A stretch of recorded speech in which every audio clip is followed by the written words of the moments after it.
नालंदा विश्वविद्यालय के पुनर्स्थापना की कहानी जानकर आप यकीन नहीं कर पाएंगे कि सबसे बड़े अर्थशास्त्री और ईमानदार कहे जाने वाले मनमोहन सिंह भ्रष्टाचार के इतने बड़े खिलाड़ी थे।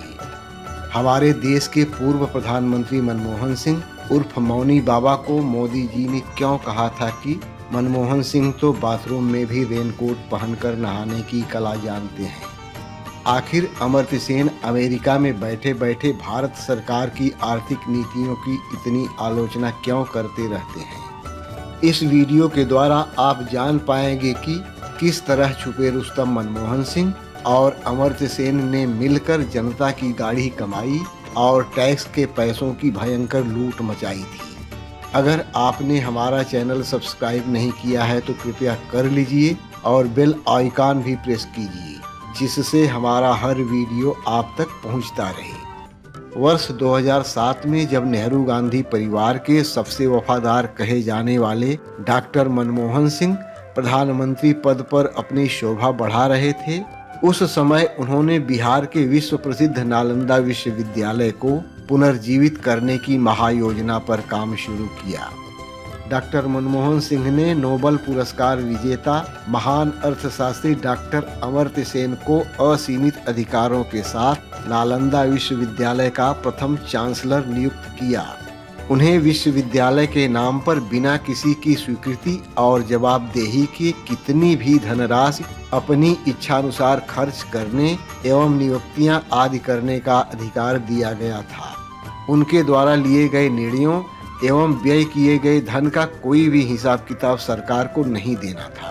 अमर्त्य सेन अमेरिका में बैठे बैठे ही 5 लाख रुपए का मासिक वेतन ले रहे थे, जबकि हमारे संविधान में भारत के राष्ट्रपति, प्रधानमंत्री, मुख्य न्यायाधीश, मुख्य चुनाव आयुक्त, रक्षा सेनाओं के अध्यक्षों, कैबिनेट सचिव या किसी भी नौकरशाह को इस तरह के अधिकार और वेतन दिए जाने का कोई प्रावधान ही नहीं है। इतना ही नहीं, अमर्त्य सेन को अनेक भत्तों के साथ साथ असीमित विदेश यात्राओं और उस पर असीमित खर्च करने का भी अधिकार था। अमर्त्य सेन ने 2007 से लेकर 2014 तक 7 वर्षों की अवधि में मनमोहनी कृपा से कुल 2,730 करोड़ रुपए बतौर चांसलर नालंदा विश्वविद्यालय पर खर्च किए। क्योंकि यूपीए सरकार द्वारा संसद में पारित कानून के तहत अमर्त्य सेन द्वारा किए गए खर्चों की न तो कोई जवाबदेही थी, न ही कोई ऑडिट होना था और न ही कोई हिसाब उन्हें देना था। इसलिए देश को शायद कभी पता ही न चले कि 2,730 करोड़ रुपए आखिर गए कहाँ। राफेल चिल्लाने वाले राहुल गांधी और रंक से राजा बने भूमाफिया रॉबर्ट वाड्रा की धर्मपत्नी प्रियंका वाड्रा को संगठित लूट को कानूनी जामा पहनाने की कला विरासत में मिली है। ऐसी ही संस्कृति में पले बढ़े होने के कारण किसी के भी चेहरे पर कोई आत्मग्लानि का भाव नहीं होता, बल्कि आंखों में बेशर्मी की चमक जरूर दिखाई देती है। किस मुंह से ये गरीब, दलित, किसान और पिछड़ों के हक की लड़ाई लड़ने की बात करते हैं? ये सिर्फ ढोंग है इनका। नालंदा विश्वविद्यालय की कहानी अभी खत्म नहीं हुई है।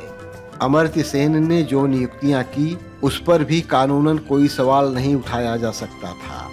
उन्होंने किन किन की नियुक्तियां की, आइए ये भी जान लेते हैं। सर्वप्रथम उन्होंने 4 नियुक्तियां की। डॉक्टर उपिंदर सिंह, अंजना शर्मा, नवजोत लाहिरी और गोपा सब्बरवाल। परंतु कौन थे ये लोग?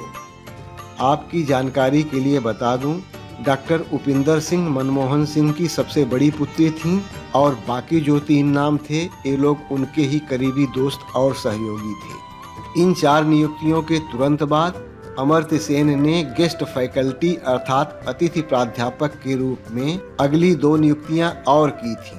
दामन सिंह, अमृत सिंह।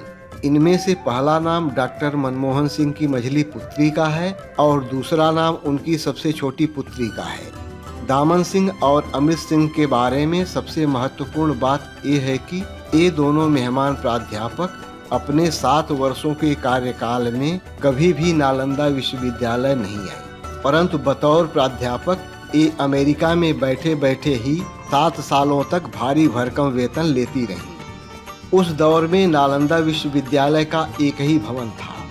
इसके कुल 7 फैकल्टी मेंबर और कुछ गेस्ट फैकल्टी मेंबर नियुक्त किए गए थे। ये लोग अमर्त्य सेन और मनमोहन सिंह के करीबी रिश्तेदार थे, जो कभी नालंदा आए ही नहीं।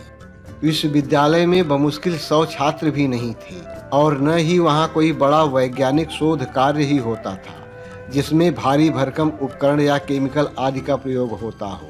फिर वो 2730 करोड़ रुपए गए कहाँ? मोदी जब सत्ता में आए और उन्हें इस कानूनी लूट की जानकारी हुई तो अमर्त्य सेन के साथ साथ मनमोहनी पुत्रियों को भी तत्काल बाहर का रास्ता दिखा दिया। यही वजह है कि मोदी जी कांग्रेसियों को फूटी आंख भी नहीं सुहाते हैं। दोस्तों, यह वीडियो आप सबको कैसा लगा कमेंट करके बताइए और अधिक से अधिक लाइक और शेयर भी कीजिए। जय हिंद, वंदे मातरम, भारत माता की जय।